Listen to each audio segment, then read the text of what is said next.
All right, so now we're going to be focused on data cleaning. So before I manipulate and utilize different techniques, the first thing I always try to ask myself and tell others who are willing to listen to me is, what are you actually trying to analyze? What's the actual real objective? Because if you understand at this stage, it really helps you with your analysis. So we get given a little bit of a clue because the tab itself is called hospital admissions. But if it was called hospital activity, then in the healthcare setting, you might be thinking of admissions, you might be thinking episodes of care, you might be thinking of spells, you might be thinking of number of patients.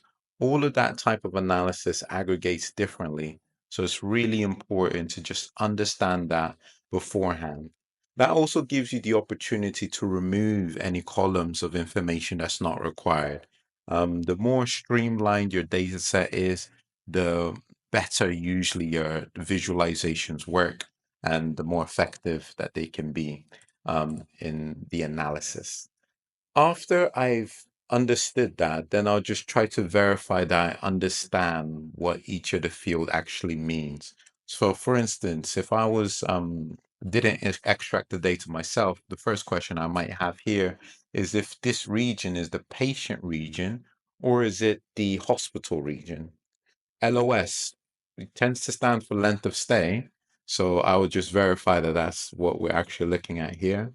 These date values are date values that Excel actually does recognize, but they're not in the format that was naturally useful. We're probably looking at the primary diagnosis here, the gender, male or female, which is like a Boolean figure, the patient age, hospital, and admissions.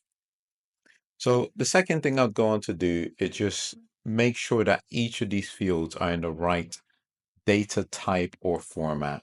So I'll highlight the whole field and I'll go into here and you can see some of the popular formats.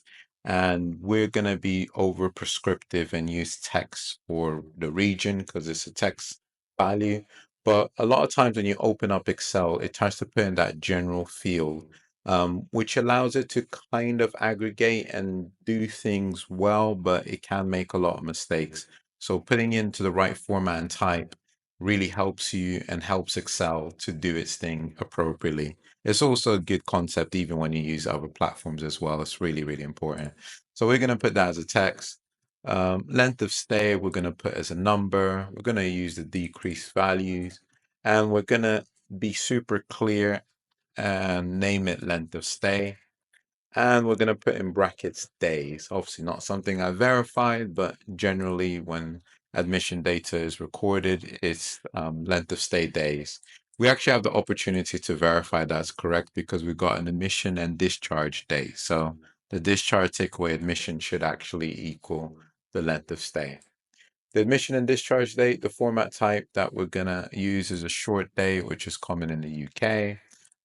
Just doing that double check, 13 take away 11 equals 2, so that's all good. The diagnosis, we're gonna put into text. The gender, we're gonna put it into text as well, although it's kind of like a Boolean, male or female, but we'll put that into text. The patient age, we'll put as a number. Decrease those decimals, because irrespective of what young ones might tell you, you can't be zero point 0.5 in the age usually when you're doing patient age analysis. The hospital we'll put as a text, and the admission ID is actually a typical example of general because it's both text and numerical value. So we'll leave that as it is for now. The second thing I try to do is I try to identify if there's any blanks in the data. So if there's any rows. So there's different methodologies of dealing with missing data. Sometimes the simplest way is just not to include it in your data set and just highlight when you're doing your analysis the exclusions that you've made. An easy way to do that when you're dealing with smaller data set is just use the filter function and just have a quick look into the filters to see if there's anything that you're not expecting or you don't want. For instance, in my length of stay, we have some blanks there, and I don't really want those blanks. So this would be something that we would address right away. Now, there's two ways to address it. Obviously, you can just enter in the value, but you can also use the find and replace with Control F or Control H and replace any of those blank values. Now, when you're doing a replace, make sure that if you're just trying to replace one specific thing, that you put match entire cell contents and you highlight the error that you want the replacing to actually occur. Because if I were to make this a one, for instance, it would replace any value that has one. So even length of stay of 11 would be replaced with something else. Actually, the one should have been up there, and I should have put something down here just to make the example even more clear. So we're going to put that as a length of stay of 0 for now. No need to exclude it because it has all of its relevant information. And then we look at the rest. So our discharge date goes up to June. It starts towards in April. We got about 6 different diagnoses. Everything is male or female. Patient age stretches from 10 all the way to 90. Wow, that's quite a lot. And then we got our hospitals. But right away, I can notice once again something I don't like, which is different hospital naming conventions. Now, this is actually extremely common in the healthcare setting, just because so many departments use different type of names. Some use acronyms. Actually, you got an acronym right there. Some use the provider site, some use the trust. So establishing the naming convention that you're going to use for your data set is extremely important. So you could do what we did before, control and replace, but for here, because a small data set, we'll just use this. If it was a large data set, you definitely want to do control and replace because you could replace thousands and thousands of erroneous data. So I look back up there, all looks clean now, and admission ID all looks generally fine. The next thing I'll go on to highlight and do is just ensure that there is no duplication. So admission ID should really signify a singular admission into those specific hospitals. So the quick way to do that would be just to highlight, use conditional formatting and highlight duplicate values. And we have some duplication.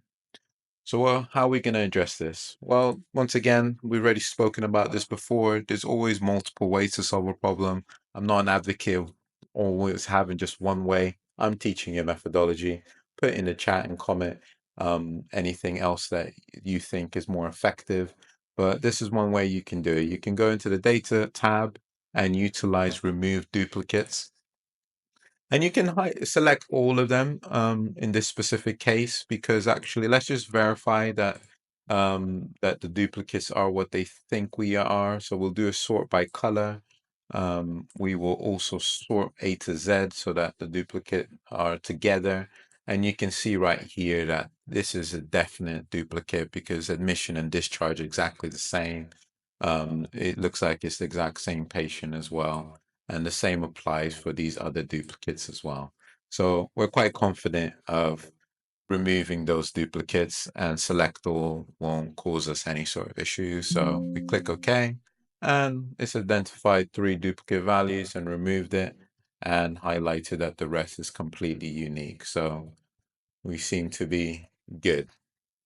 So at this stage, then it's all about other sort of preferences you might have in terms of the data cleaning you want to do.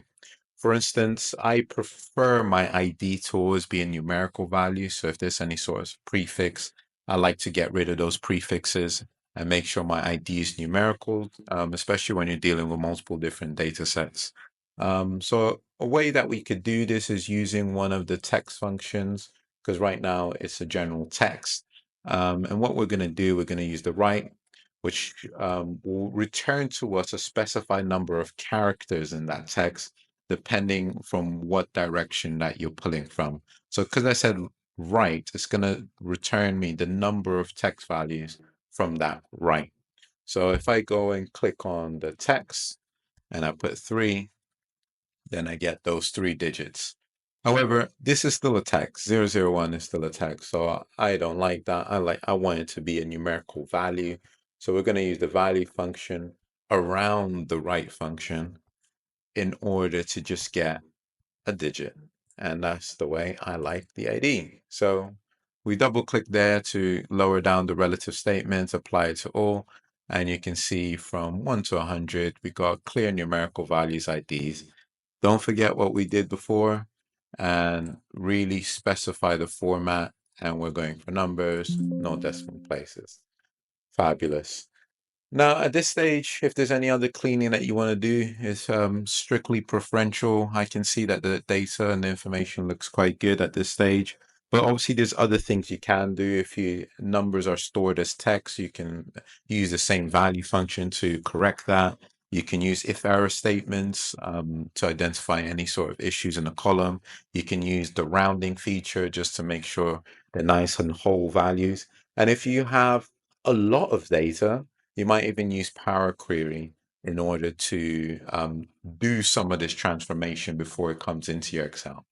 But predominantly, we're quite happy with the data cleaning that we've done here and how the data looks. We probably don't need actually an additional two ID columns. So what I would do is I would copy that and I would paste that information back in as values so that it's no longer a formula. So it's just a static value. And then that gives us the confidence to get rid of this column. Now, if I was being super strict with myself, it tends to be the convention that you put the ID field into the first field, but we'll leave it as it is for now. So I'm quite happy with the cleansing that we've done, so we can move on to our analysis.